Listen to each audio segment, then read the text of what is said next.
আসসালামু আলাইকুম রহমতুল্লাহ। এটা হচ্ছে অ্যানথ্রাকনোজ বা আমের পচন রোগ।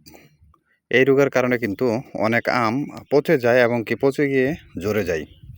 এটা কিন্তু বর্ষার সিজনে আমের এই রোগটা অনেক দেখা দেয় এবং কি ছত্রাকের কারণে কিন্তু এই রোগটা ছড়িয়ে পড়ে আর বড় ধরনের ক্ষতি হওয়ার সম্ভাবনা থাকে। তো এ থেকে পরিত্রাণের জন্য আমরা যেটা স্প্রে করেছি, এটা নিয়েছি ডক্সি কপার হাইড্রোক্সাইড। এটা পার লিটারে 2 গ্রাম। তার সাথে নিয়েছি ভ্যাডো, এটা হচ্ছে পাইরাক্লোস্ট্রিবিন প্লাস প্লাস হচ্ছে সায়াজোফমিট। তো এটা হচ্ছে পার লিটারে 0.5 মিলিগ্রাম। তো পরন্ত বিকেলবেলা আমরা সম্পূর্ণ আম ভিজিয়ে স্প্রে করে দিয়েছি।